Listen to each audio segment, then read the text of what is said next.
Happy Monday, everybody. Thank you for tuning in to another episode From the Hearts of Men.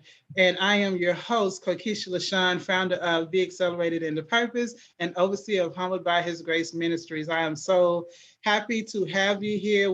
This is the last show of the month, and you will not be disappointed as you have been listening to all the other shows. Thank you so much for tuning in to this one as well. My guest today is a husband of 22 years and also a father of 4, which includes 1 boy and 3 girls. I actually five kids. One boy. Sorry. Awesome. 5 kids. Thank you for correcting me. I actually met him on Clubhouse in somebody's room. I'm not sure whose room it was, but I met him on Clubhouse and he was sharing a bit about his story as far as his marriage. So before we get into that, allow me to introduce to you our special guest on today, Mr. Eric Kellum. Mr. Eric, thank you so much for being here today. Thank you for taking time out of your schedule. I know that you have some things going on, so we don't want to hold you too long, but I am looking forward to what you're going to share with us today. So just give us a little bit of background of who Mr. Eric is. Yes, absolutely. Thank you, Kocysha, but I'm going to call you Coco because you told me I could, and you can call me E. You don't have to call me Mr. Eric. You could call me E. I've been married 22 years. I emphasize 5 kids because I got 4 girls.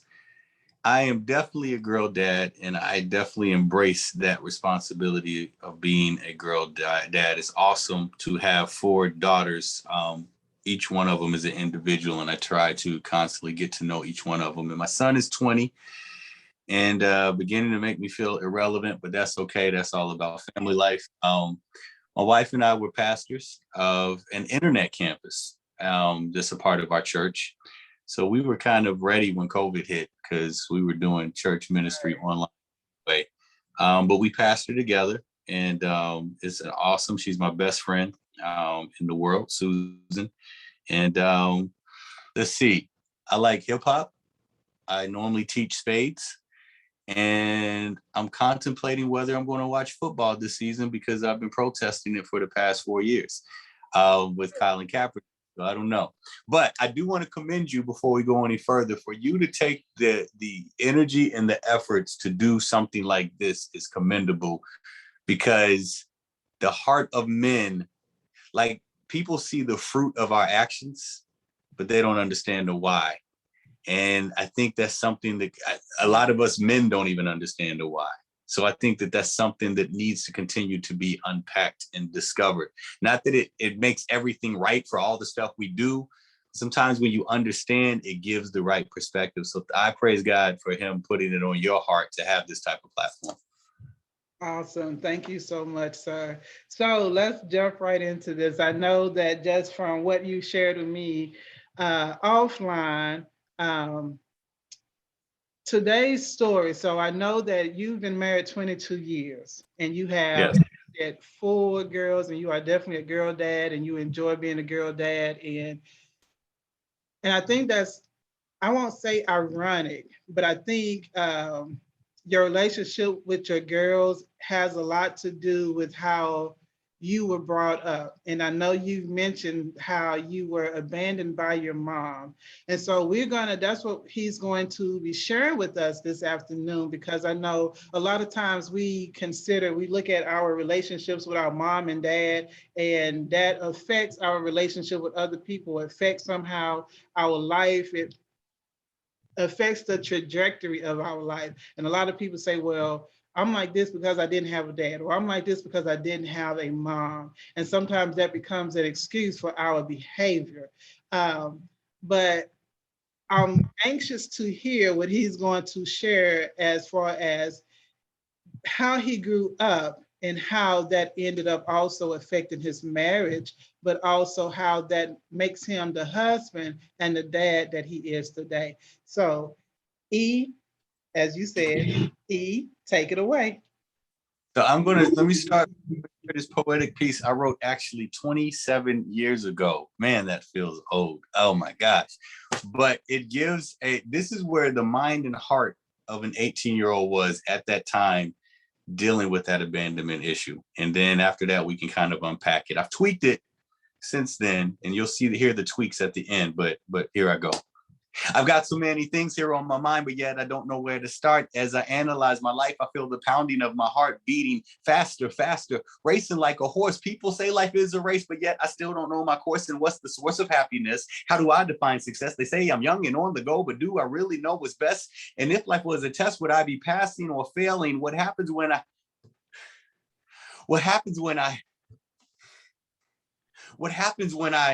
die? Would I see heaven? Or would I see hell in this world? So many problems, it's not hard to lose your mind. If you've seen the things I've seen, you probably wish that you were blind. If you've heard the things I've heard, you probably wish that you were deaf. And when you hear and see so much, you start to think there's nothing left. I've heard them say the world is ending. And that's hard to disagree. But if that's true, I wonder what becomes the best of me. You see, my mind, it strives for knowledge and my body wants the pleasure, but my spirit's kind of lacking because it has nothing to measure of faith in a relationship with a higher type of being, to believe in the supernatural without me even seeing any evidence or proof. But I can't front. I wonder, where are you before conception, and where do you go past 6 feet under? When I stop to hear the thunder, could it be somebody roaring? When I see an eagle fly, who created him to soar? And is the one who made the eagle the same creator who made me? Well, if you do exist, Almighty God, tell me, where could you be? Here's a personal example of discouragement at best. It was at an early age when life gave me my first test. You see, I was abandoned by my mother when I was the age of 5, and my father, brother, please, I never knew he was alive. My grandma and foster family gave me lots of love, it's true, but I always took it lightly because I figured they'd leave me too. I used to stay out to myself because I feared family and friends. I figured if I had a friend, I'd be abandoned once again. You probably think I have my problems. That was only the beginning. In school, I drank, smoked weed, cursed, played, and disrespected women. But in the midst of all my sinning towards myself and sin towards others, deep inside, I always knew that what I did was done to cover up the emptiness, the loneliness of being by yourself. But tell me, what can a brother do when he's too cool to ask for help? And because of my selfish attitude, a lot of people, they strayed from me. But I thank God for a selected few that stayed and prayed for me. Coco, I don't know what it was they prayed for in my life, but the outcome was a new life, a best friend. Right.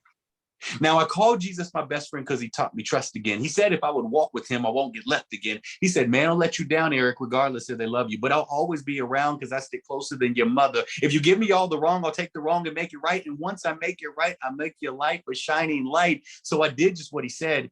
And guys, I've seen he's made a difference because all the hurt, the pain, the fears, the tears are no longer in existence. So I stopped drinking and smoking. Because I stopped drinking and smoking. Oh my gosh. So I stopped hiding the pain in the drinking and the smoking. God helped me to face my past, to get past the things that were broken. And I stopped playing games with the ladies because that was a crutch. It was a type of drug I clutched because I lacked my mother's touch. God had delivered me from so much. His love floods me as such. I have a beautiful wife and 5 incredible kids. Do you see what God did? I went from no family to a family man. I don't understand why he chose to bless me so much. And if life was a test, then I think I would be passing. And one day I will get to heaven to enjoy life everlasting. Yeah, the world has a lot of problems, but they won't burden down my mind because I'll do my part to solve them and stop acting like I'm blind. And I know I'll make a difference in this world because now I see that this great God that I was looking for before, today he walks with me. Word life. So I wrote, thank you. I wrote that when I was 18. And if you go through the first part of that piece, asking the same questions that a typical 18 asks, what's the source of happiness? How do I define success? I'm trying to figure out that part. But what I didn't realize, Coco, is that I was also trying to figure out some other questions of some internal issues that would stem back to the fact of my mom leaving me at a Greyhound bus station. We were at the Greyhound bus station. I could still see the image very vividly, even at 45 years of age. She was sitting right next to me. I didn't know we were there. She said, I'm going to go find your dad, because I'd never met my dad before in my life. And I was sad that she was leaving, and she told me I couldn't come with her. But I was excited because she was going to bring back my dad. And she said, the lady sitting next to you, She's going to watch you. I'd never seen this lady before in my life. And so she gets on a bus and I'm waving goodbye. And once I wave goodbye, I look over and this lady is gone. And there I am, 5 years old, with absolutely nobody in the Greyhound. So of course I'm crying like a baby. It gets a little foggy after that. I remember a police officer coming over. Somehow I was smart enough to remember somebody's phone number. And they got in touch with my grandmother and my step-grandfather. And I ended up living with them. But that was the beginning of a life-changing journey that changed it was. So I could talk a lot. So I'm gonna stop because I know you have questions. So I'm gonna let you ask questions and I won't keep talking. Ooh, okay, first of all, that poem, oh my, I tried to keep up. I got my notes and I'm like, wow, okay, yeah, we're gonna have to go back and unpack that. Wow, just some of the things that I wrote down where you mentioned your course and you mentioned what's happiness, and if this was a test, would you be passing or failing? I'm not gonna even, I just need you to now go back and unpack that. So you're at this bus station and you end up at your grandparents' house. Well, I believe each one has something we have to overcome. I believe it's harder for us as men to overcome it because the way that God has wired us, generally speaking, and I'm saying generally because I know there's some anomalies in men and some anomalies in women. Women are far more in tune with their emotions. They can kind of work some stuff out. We're not given permission to work stuff out in society. We're told by society, be tough, be a man. Yeah, that happened to you, but man up. So what? It's under the rug. You just got to move forward. But what I didn't completely, like, there were certain parts of that incident when I was 5 years old that I didn't realize impacted me until I was a grown adult. I remember Coco being 6 or 7 years old, hearing voices like, you know what, you must be a mistake because your mom left you. Nobody loved you. Your dad wasn't even in your life. I'm like 6 years old and I'm hearing these voices in my head, right? Mm-hmm. And thankfully, as I allude to in the poetic piece, coming into a relationship, my grandmother, it's so much. I'm trying to make sure that I say it in a way that it all comes together. This is really a God story, because if I could backtrack from the abandonment, I was abandoned by my mom when I was 5, right? Mm-hmm. But that wasn't the first incident. Now, some of it I just don't remember, but this is what they tell me. When I was 2, my mother would leave me at home, and we lived in an apartment, and the landlord could hear me screaming or crying, and they would come and I had to be placed in social services. See, my mother had a mental illness, and if she took her medication, she was able to take care of me. When she did not take her medication, she would do all types of irrational behavior, right? And so in social services, the director of social services knew a lawyer, and this lawyer had 2 girls, but he didn't have a son. And his wife didn't want to have any more kids. They were both lawyers. And so she said, well, they were good friends. She said, well, why don't you take this young man and see if maybe, the question with their mom is questionable, is iffy. Mm-hmm. She may end up giving him up for adoption. Why don't you take him in on the weekends? So I would stay with my mom during the week, and I would go with this family on the weekends. And this family, they were lawyers. They were like the Huxtables. So I would probably go back to my mom and say, this is what we did this week, and this is what we did the next week. And this would happen for about 2 years, to the point when I was about 4 or 4.5 years old. I remember walking with my mom at a bus station, and I saw this family drive by. Mm-hmm. It was the husband and wife, and they had 2 girls. And I remember waving at them, and my mom put my hand down, and she said, you're not going to be seeing them anymore. And I'm 4 or 5 years old. I don't know why, but I'm like, okay. But then I get abandoned not long after that at the bus station. And I'm thinking, well, I could have been with that family. Right. But I go with my grandmother and my step grandmother and my grandfather, and I live with them at 5 years old. And then at 8, my grandfather passes, and I'm with my step grandmother. Mm-hmm. And says, you can go down and live with your family in Florida, or you can still stay with me and I'll treat you as family. And this was like one of those Ruth and Naomi situations, because I didn't know at that age what to choose, but I enjoyed going to church. I was an usher. I knew all the signs on the usher envelope. I was in the choir, Gotcha. home. So it was like, my God, your God will be my God. I stayed with her. And then I'm with her. She was really strict, but I stayed with her all the way till I'm 12. And by this point, I get into speech oratorical competitions. I'm doing, and at this one speech contest, there's this man that's staring at me with this big old grin. And I'm feeling kind of weird, like, this is creepy. Why is this man staring at me? He says, yeah, I'm Bill Littlejohn. It turns out he was that lawyer that wanted to adopt me way before I was. Oh. And he brought his wife up, and couldn't believe that he saw me at this oratorical competition, and they wanted to take me out to dinner. And they explained that when my mom cut off the cord, they were totally surprised. They were planning to adopt me. And if I wanted, they still wanted to adopt me then. And so I ended up moving in and living with that family until I was an adult. And that is like totally a God story, right? Wow. But even along that journey, there were still issues that I didn't know was going on within myself. So, I said I used to drink, smoke weed, curse, play, and disrespect the women. I remember around 16, 17 years old, just feeling this void, but not knowing how to address it. Mm-hmm. We don't promote counseling. If a kid's been abandoned at 5 years old, he needs to be sitting at somebody's couch unpacking what's going on. You don't do that in the hood.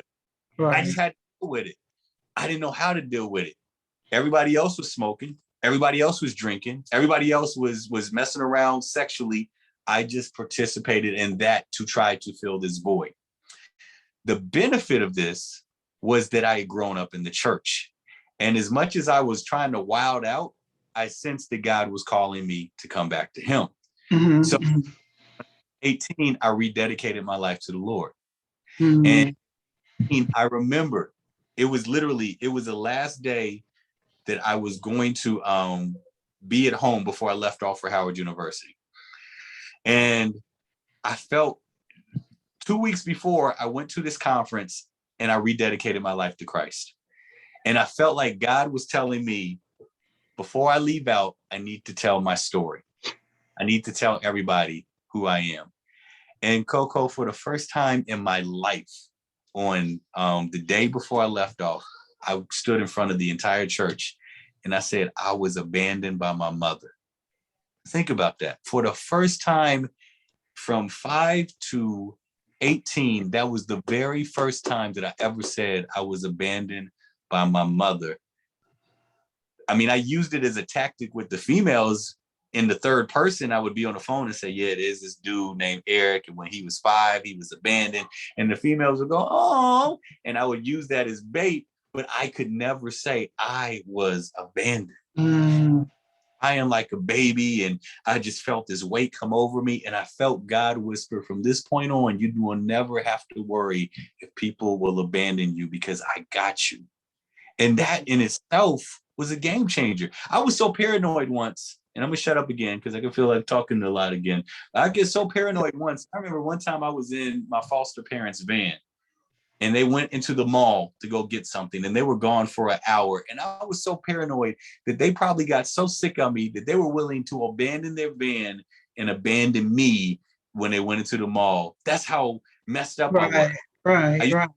Myself, because I feared family and friends. I figured if I had a friend, I'd be abandoned once again. But when I was 18 and I felt that encounter with God, and he said, you will not have to worry, I took that part that God, I got you. I got you. Wow. There's a part where you mentioned spiritually lacking nothing to measure, but you also said, if you exist, where could you be? Mm-hmm. At what point did that question rise up? If you exist, because right now you're at a point in your story where you're with the adopted family, But at what point did you question if God existed? And he's told you you will never feel abandoned again. But at what point did you actually question his existence? Yeah, when I wrote that piece, I was 18. So it was a reflective piece of my entire journey before I got to being 18 years old. And there were life after the abandonment. An interesting detail is that my biological mother would have visitation rights to come visit me at my step grandmother's house. And she was very inconsistent. A lot of those dates she didn't make. Other dates, she just came very late. She was very rude to my step grandmother. Again, this is all her mental illness, right? I didn't understand all that at the time. I was just happy to see my mom, and I was just expecting at any given moment she was going to take me back. I think one particular instance when I was 8 or 9 years old, she came late. We spent some time together. I felt like the time was too short. She left and she went down to the bus stop about 3 blocks away. And my grandmother didn't know this. I snuck out the house and I went to the bus stop with her. So that I was like, you can take me with you. And when I got to the bus stop, she said, no, baby. She said, you have to go home. You have to go back. And I was like, it's not fair. And so I'm like, God, why would you do this? Like, I know I'm going to church and I'm learning all this stuff, but you're getting to 9. I'm at pre-adolescence. I'm starting to ask the question, why I see people with their moms and their dads. Right. I see families. I don't have that. Why is my situation different? People are joining on me because we on welfare. People are doing, it's 1980s and 90s. You do the dozens. People joan about your mama. Like, I got to fight because people were joning. Other people would be joking around about it. That was a sore spot for me. Right. Why to go through this? My God, where could you be? They say that you're here, but I don't see you. And so I think that that's a question when people go through difficult situations. That's a question that a lot of people ask, like, where are you in this? Now, I've seen where God has ended up in this as far as I've continued to grow and mature, but that's where the question came from in that piece. And that's going to be my next question. You asked the question, how did he answer? Well, it started with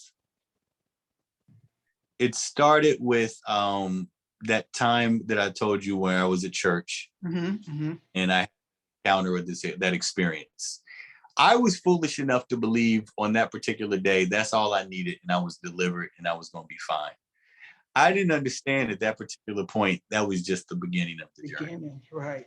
The journey, I would fast forward to, I would probably say I'm 27 years old. Okay. I have my only begotten son. The girls aren't in the picture yet. It's just me, my wife, and my son, who's about 3 years old. Okay.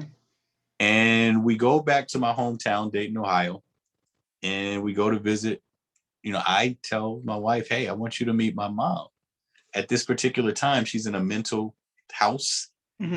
And I have this, I'm still Coco this entire time, even with a couple of things have happened. I've been in the church long enough to understand about forgiveness.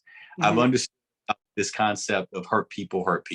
I've understood a bit about how my mom, like, I don't know all the answers of how she got to the state that she was in, but I understand that she had very low self-esteem. She could have been raped. It could have drove her over the edge. And so her being a victim of what was going on in her mind caused her to cause harm on me. I was mature enough to forgive her. And I felt like I was mature enough to forgive her, then I need to go and let her know I forgive her. And I'm hoping, Coco, that if she sees my son, he's this cute little boy with this afro, it might trigger that, hey, this was my cute little boy with the afro. And then maybe she could come home with us. We could have this relationship. It's going to be dope. That was my unspoken hope, right? We get down there and she sees Eric Shawn. My son's named after me. We call him Eric Shawn. She sees him and she just like falls in love. He's so adorable. And I'm like, the plan is working. And so at the right time, I'm saying, listen, I just want to let you know that I was really hurt. by being abandoned, and it impacted me a lot. But I've forgiven you, and I want us to grow and have a relationship together. And she said to me, she said, you don't know what you're talking about.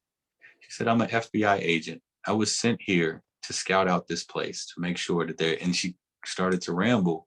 And I'm like, wow. I mean, I was just like, God, this ain't a part of the plan. She's supposed to be like, oh, I'm so sorry. And I'm gonna say, that's okay. We're gonna hug. This isn't happening. And I think I would call her a couple of times after that. But then I was just I couldn't deal with it anymore. So I thought, and probably about a couple years later, she passed. Mm-hmm. And I remember hearing a song after she died by this group called Third Day. And the lyrics are, don't you know I've always loved you, even before there was time. And even though this is a song that God sings to us, in my mind, in just mourning or grieving, I was thinking, even in her deprived mental state, there was some voice in that side of her where she loved me. She just didn't know how to express it. And I did not know how to handle that part of her. And it was probably one of my regrets was I wish I had have been able to love her unconditionally, that even though she wasn't giving me love, gotten to know her. I could have, I wish I didn't take it personal. I wish I could have made up for all that time we had because she's gone. And I tell people who are listening, I tell people, like, if you're watching right now, I don't care how pissed off you are with your mom or dad. I'm sorry if I said pissed. I hope that's not offensive. No, you're fine. I don't care how upset you are with what they've done. If they're alive, take advantage of every moment. You guys may not have that go play ball in the park relationship you always want, but that person has memories and experiences. You come from them. There are lessons you can still learn and observe. I lost all of that. Mm-hmm. And so it helped me to appreciate her life better. In a weird way, I think it continued to help me to heal from emotional wounds from being abandoned. But Coco, the worst part of it, I still didn't realize was about to come, is how this abandonment was going to impact my marriage. And so I can talk to you about it now, or if you have another question, I can wait. Before you do transition to the marriage part, I want to ask the question, do you feel like you got closure?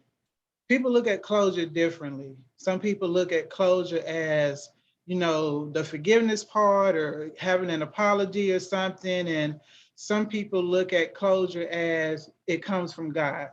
God got you, that's your closure. Not dwelling on what was not or what was, so to speak. But you let her know that you forgave her. And she may not have been like really in her right mind to understand what you were saying. I don't know. But do you feel like you got closure from that whole situation before she passed or after she passed? Absolutely. I got closure, but there is still a healthy regret that I hold to this day. Okay. And I'm trying to give you the short, compressed recap of what happened. But probably about sometime before she actually passed, I got word that she was sick and that she was in a coma. Mm-hmm. And I was contemplating whether or not I was going to, like, we was poor when we got married, right? We were poor. Mm-hmm. And like to get a plane ticket to go to Dayton, Ohio was going to set me back, right? And like we didn't have a relationship and I had cut that off. So I was really like, should I go while she's in this coma or not? And I felt this nudge to just go. And when I got to the hospital, she was in a comatose state, and I asked everyone to leave the room. And just according to my faith, while I know that she was not physically alert, I believe that her spirit was listening. So I grabbed her hand and I said, I want you to know again that I forgive you. And I said, I would love for you to come out of this coma, and I would still love for us to have a relationship. But I understand if you're tired. understand if you want to go home, because regardless of like what she expressed out of her mental illness, this woman was in the church. She had a voice like all get out. She was making sure that I was at the apostolic church, tarrying in the name of Jesus. Like, she was serious. We went to tent meetings, revivals. I knew she had a relationship with God. And I said, I understand that you're tired. And if you just want to go home, I get that. And I understand that. And I love you. And I was able to say that to her, whether she was conscious or not. I just believe that she heard that. Mm-hmm. And so that was closure. But I still live with a regret that I believe is a healthy regret. There are regrets that we have that will condemn us. And we're like, oh, I wish I never did that. And it will haunt us. It doesn't haunt me, but it's a healthy reminder to value the time that you have with people while they're alive, because you never know. And so that part is still there, but it's not in a condemning way. Awesome. Okay, so now you shared that you did realize how much that abandonment would, or how much that whole situation would affect your marriage. So you've already shared you've gotten married and your firstborn is here. And so where are we now? When did you realize that those issues were starting to surface in your marriage? So we're going to fast forward. I'm going to go to January 8, 2008. And I have another piece, if you'll allow me. Yes. Coco, I will never forget that date, January 8, 2008. The time about 5:38, and I was late. My 7-year-old son needed to be at practice by 6. So I threw on my kicks, rounded up the kids, get them all in the van, give my wife a break. That was the plan. Pulling out the driveway, leaving my home, leaving my wife all alone. Hold up, wait. I forgot my phone. Hold up, wait, I have to go back. Dad, let's go. We're going to be late. My son didn't react, and I'm frozen in my driveway with this decision to make. If my son is late, then he runs laps because of my penalty. But if his mother sees my phone, then my family will collapse because of my penalties. And although one option seems more severe with the pressuring of my son's voice in the background, one state of emotion at that moment seems so very clear. I'm tired. I'm so tired of being here. I'm so tired of the lying. I'm so tired of the hiding. I'm tired of the image I see when I look at me. I'm tired of switching the screen on my phone when my wife walks by. I'm tired of trying to remember what lie I said to cover up the other lie. I'm tired of going through the motions. I'm tired of pent up anger. I'm tired of playing house with an absolute stranger. And at that moment, that discovery of exhaustion made a usual 20-second run into my home from my driveway seem so far away. And with my sons harassing, I made the decision to just drive away and only hope that my wife wouldn't see the phone so that I could live another day.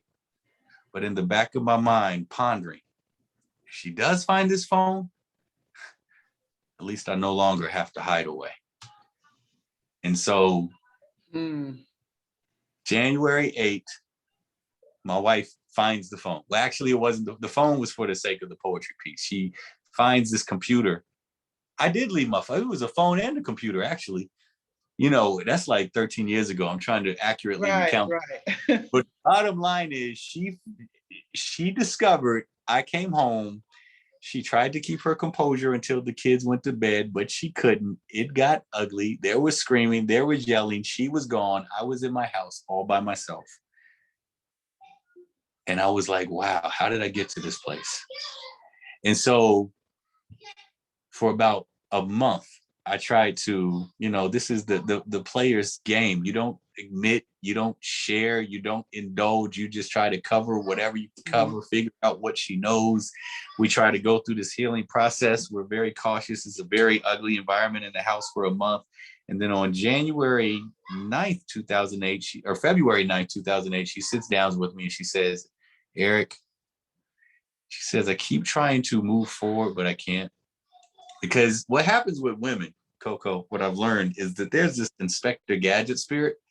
Like, as soon as something just don't seem right and you got a little bit, you get into Blue's Clues mode and you are going to have to find everything. And she found phone bills, and she found internet history, and she found text history. And she said, every time I bring this up to you, you give me some excuse for that, but then I find something else. And then I find something else. She says, I can't deal with this anymore. I need you to be absolutely upfront or we're over. And I was like, all right, I want to tell you, but I'm scared.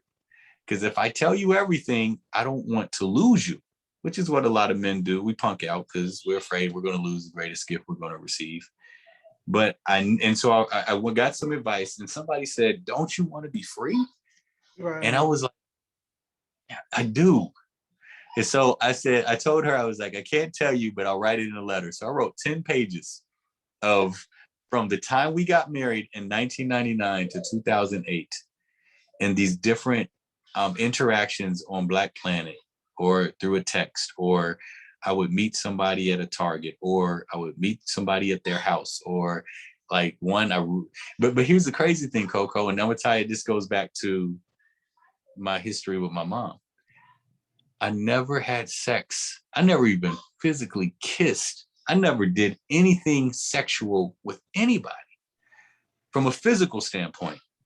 I did some excessive flirting. I ashamedly showed body part. I talked real raunchy and inappropriate. I shared or disclosed parts of my heart that should only be reserved for my wife. But I had opportunities to cross over and step into that next space, and I didn't. And of course, she didn't believe me, because who's going to be that close and not cross the line, right? But what I tried to get her to understand at that particular point was that I was never looking for that. I wasn't looking to have sex. I was looking, and I didn't realize this, because keep in mind, Coco, at this point, I think I'm already delivered from the abandonment stuff, right? Right. And I'm delivered from being abandoned, but I have no clue that I have a deficiency of not knowing what it's like to be loved by a mom. Like, there's something that we need from our moms to deposit for each one of us. And there's something we need from our dads to deposit into each one of us. And so what helped me to register it is, like, I remember when I was 8 or 9 years old, and there was some girl in the on the corner that was 15 or 16. He said, oh my gosh, you were such a heartbreaker. When you grow up, you're going to be a heartbreaker. And I took those words almost as if she was saying, I love you. And so from that point on, I was looking to get a girl's heart. I was looking to get her who is really just, that was my source. That was my assurance. And so, I marry a woman who, ironically, talk is cheap. For me, I'm a wordsmith. Words of affirmation mean everything to me, especially with not getting that from my mom. For her father, like, beat her up with his words, called her the scum of the earth. So she doesn't use words. Gotcha. And so when I couldn't feel like I was getting words from her, I would look to get words from other places. And in my wife's Inspector Gadget exploration, she found that every time I was doing something that I hadn't been doing before, like a new job opportunity or a new business adventure, every time things were really risky as far as certain things that I was pursuing, that's when this pattern would pick up, because I needed that type of affirmation. And I connected that I was looking for a level of nourishment that I was lacking, because I never had my biological mom to give that to me. Wow. That's a game. Like, it doesn't mean that once you discover stuff about yourself that you don't still have that issue. But like back in the day, G.I. Joe used to say, knowing is half the battle. Knowing what I'm working with at least gives me an idea of how to move forward because of my weaknesses. Or if I know what my kryptonite is, I know how to avoid my kryptonite, Wow. I love it. Thank you so much, first of all, for the transparency. How did y'all move past that? And as you were talking to it, also made me think of the 5 love languages, that, affirmation was yours and words, not so much hers. So how did y'all, especially for somebody, again, who may be going through the same thing and been holding back some things, and that's the beauty and the power of communication. And a lot of people don't like to talk about history or past relationships, but you don't realize not everybody intends to go into a new relationship with old baggage, but sometimes things are triggered. And if you don't talk about it, then, things happen and, the relationship goes wrong. So how did y'all get past that point when you gave her your 10-page letter and you told her your truth and y'all realized that words meant something different to each other? How did y'all, we got a few minutes left, how did y'all get past that? Well, I think first and foremost, I had to get back to my relationship with God. And I had to get to some places of peace and solace with my life, from 5-year-old Eric all the way to, at that point, I believe was 32-year-old Eric. I had to face the demons. I had to be at a place where, like, in my opinion, my salvation was on. Like, I'm playing with fire here. You know what I'm saying? I'm professing the gospel of Christ. I wasn't a minister or a pastor at the time, but uh-oh, are you still there? I'm Oh, here. okay, I'm sorry. I don't know what happened, but I was very vocal about my faith up until that point, but I was harboring all this inside my heart, and I didn't know what to do with it. So I had to be okay with being ugly internally. Mm-hmm. Like, I think sometimes we, as the professor of faith after Christ, we're afraid to admit certain things that we think or certain things that we feel, because it's as if God doesn't know, but he does. Right. Come to this place of peace, of this is who I am. I'm broken.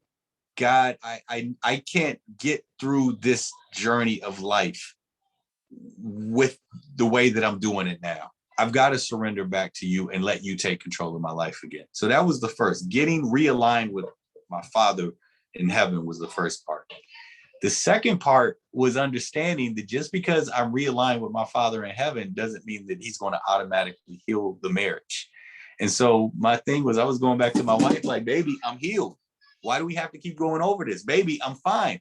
Why do you keep asking me questions? Why do you keep bringing this up? Can we move on? The devil is using you right now. The God's not giving it's a voice of condemnation. You know what I'm saying? There's no condemnation in Christ Jesus. And my brilliant wife so adequately broke it down and said to me, she said, when I realized or discovered that what I thought was a reality for my marriage was no longer the case, she said, it was like you injected me with the poison. She said, it's in my system. She said, I can't get it out. I think about it every day. I have questions that I can't get resolved. I don't know what to do. And I want it out of my system. And I need you, the person that put it in my system, to help me get it out. And like, we wrestled back and forth with this for about 2, maybe 3 years. But at some point I was like, you know what, whatever it takes and whatever she needs to heal. Husbands, love your wives as Christ loved the church, that he gave his life. If it kills me, because every time she would bring it up, I didn't want to talk about it anymore, because every time I had to answer her questions, I had to look at that ugly monster that did these hideous acts that almost destroyed our marriage. I didn't want to look at them. But if it took me facing that over and over again for her to get her answers resolved, for her to get that peace that she needed, then let's go. And we would create a routine where we would put the kids to bed. At that time, it was probably a boy, 2 girls, and 1 in the oven. And It was about the one in the oven is probably why she didn't just leave in the first place, because she was pregnant, right? Right. But we would put the kids to bed, and around 10 o'clock, she'd start asking questions. And Coco, we would go through a pattern of answering questions, screaming, crying. And this would go from 10 a.m. to like 5 in the morning for a series of weeks. Wow. But in the process, the yelling would start to get towards understanding, not always agreeing, not always saying, okay, well, that makes it better, but I get it. We were seeing each other naked. Right. And people don't understand love is messy. But if you're able to endure that, I believe that is what set the tone for this new journey that we eventually, went through. It took years. It probably took maybe 5 or 6 years for her to begin to have a solid trust in me again. Wow. But I was willing to invest in that. I was willing to wait. I was willing. I constantly, every time I felt like you're still dealing with this, I would remind myself, and I would always use the analogy, when a dude is locked up for prison time or jail time, they have a record.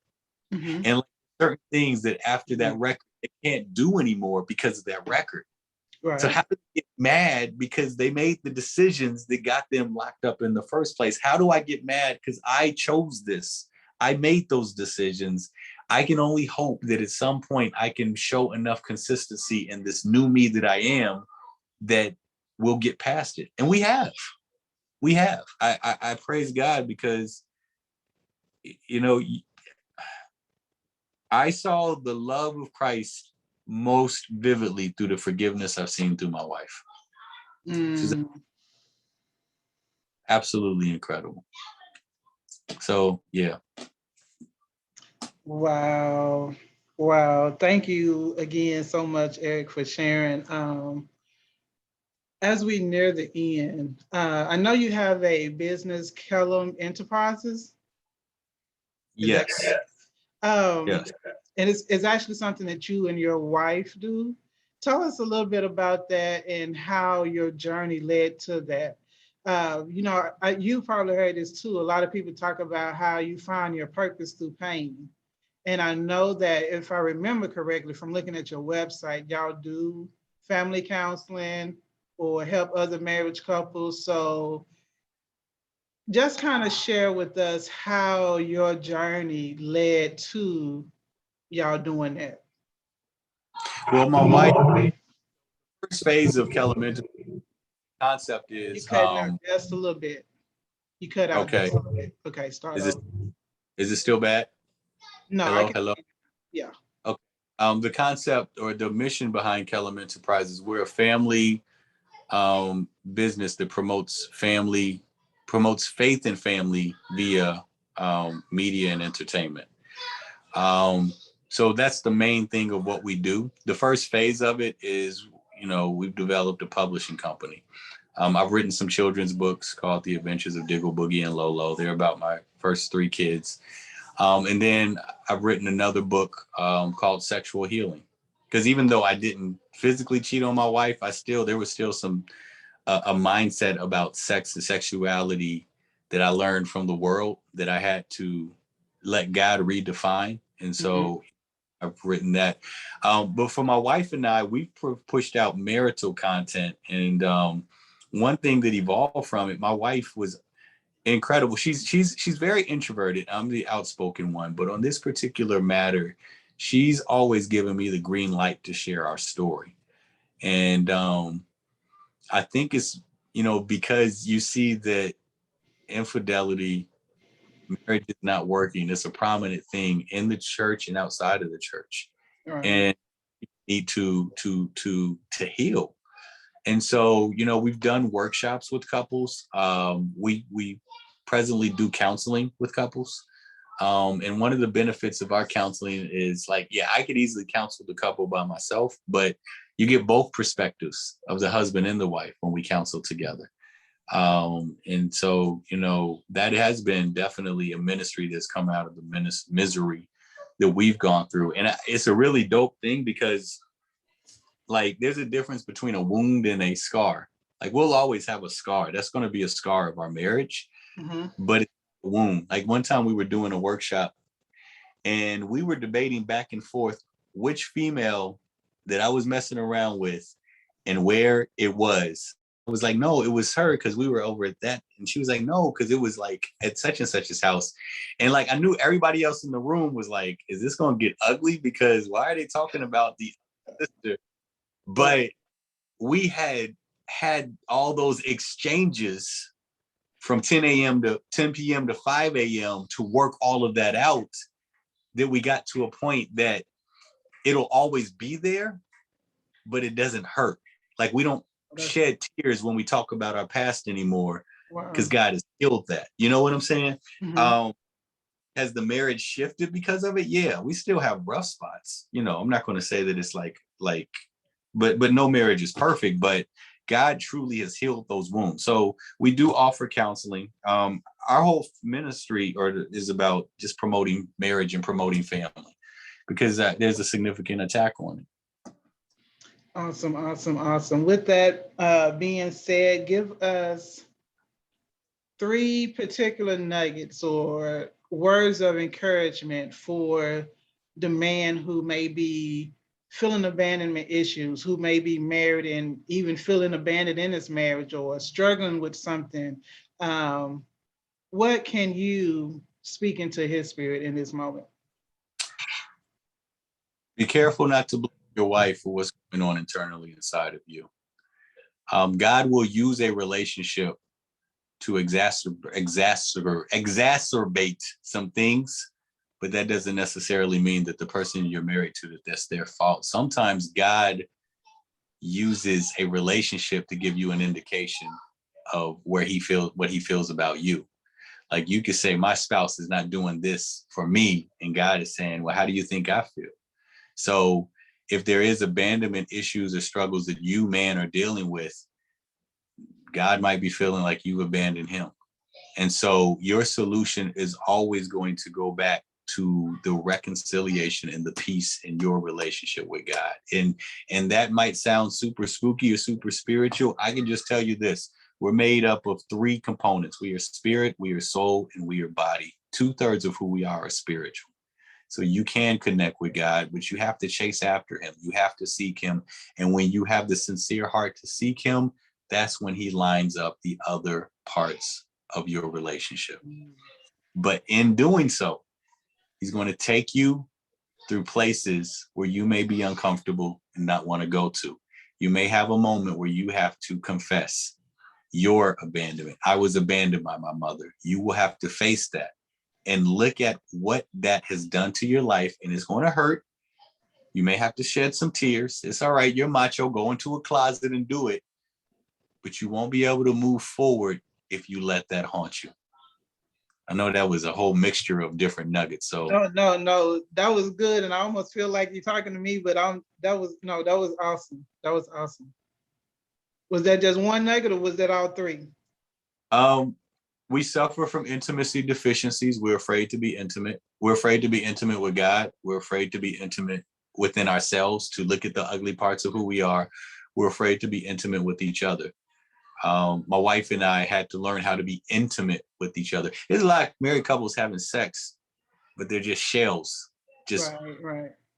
There's no soul involved, because sex is not intimacy. Sex is a byproduct of intimacy. It should be. Mm-hmm. And so practice being intimate with yourself. Like, what are the things that I have to continue to face within myself? Be intimate with God, because he created you. Be intimate with your spouse, or be intimate. Like, if you have the space, there's intimate healing that needs to take place, maybe with someone that hurt you. Mm-hmm. And if they're not responsive, write them a letter, do something, find some type of closure. Just make sure you're able to move forward. Yeah. I'll leave it with those. Yeah. Awesome. Thank you so much. Before we share your social media handles, did you have another poem you wanted to share, or are you good? Oh, wow. Yes, I'll do one more. Thank you. Okay. We'll close it with one more, and then we'll do your social media handles. All right. So dope. This one's called, oh, that's not it.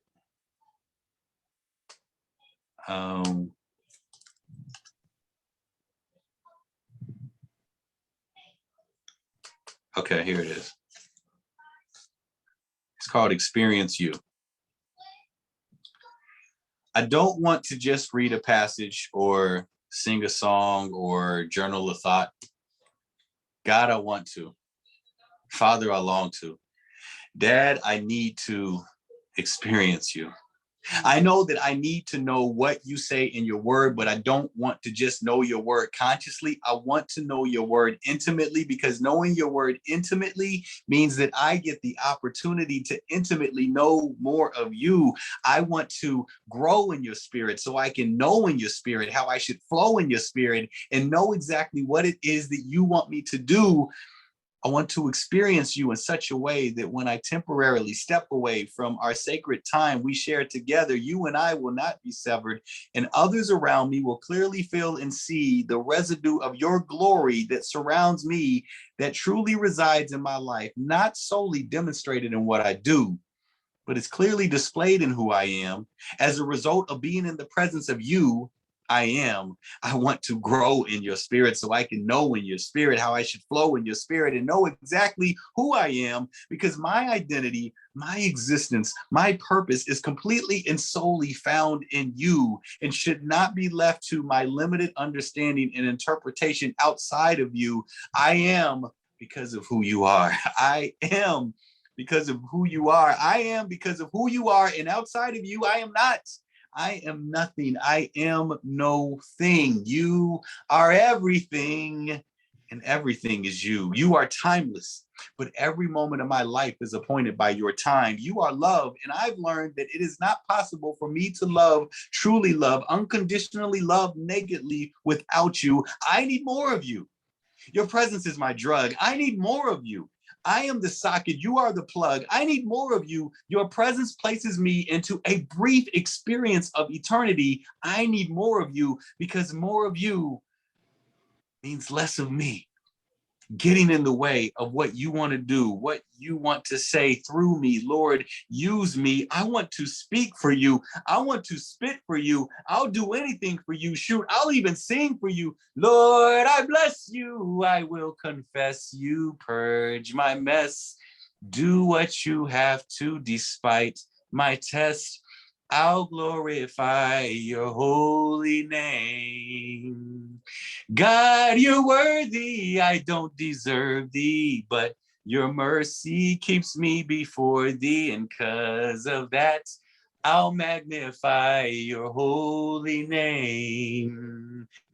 Hallelujah, all praises to you, God. Please do the things that you have to and renew within my heart a right spirit. And Lord, I love you. No one's above you, God. I'd love to get closer to you till your spirit takes hold of mine and we're the same. Till your spirit takes hold of mine and we're the same. Till your spirit takes hold of mine. I don't want to just read a passage or sing a song or journal a thought. God, I want to. Father, I long to. Dad, I need to experience you for life. Wow. Powerful, powerful, powerful, powerful. Eric, please tell us your social media handles, your website. How can people get in touch with you? So I'm just going to tell you right now, go to @Eric Kellum. Social media seems to be the most dominant platform. The website's still going through some shifts and pivots, but you can definitely contact me @Eric Kellum on Instagram and Facebook. That is ERICKELLUM. Awesome, awesome, awesome. Well, Eric, thank you so much for being on the show today. Thank you for your transparency. Thank you for your poetic flow. Loved it all. Appreciate it. Y'all who are listening, I pray that, you know how I always say that your spirit has in some way been stirred up, that you have caught something that he has shared and will glean from it and move forward with it. With that being said, thank you again for listening to another episode of From the Hearts of Men. Thank you. Be safe and remember to be a blessing to someone else. Love y'all. Take care.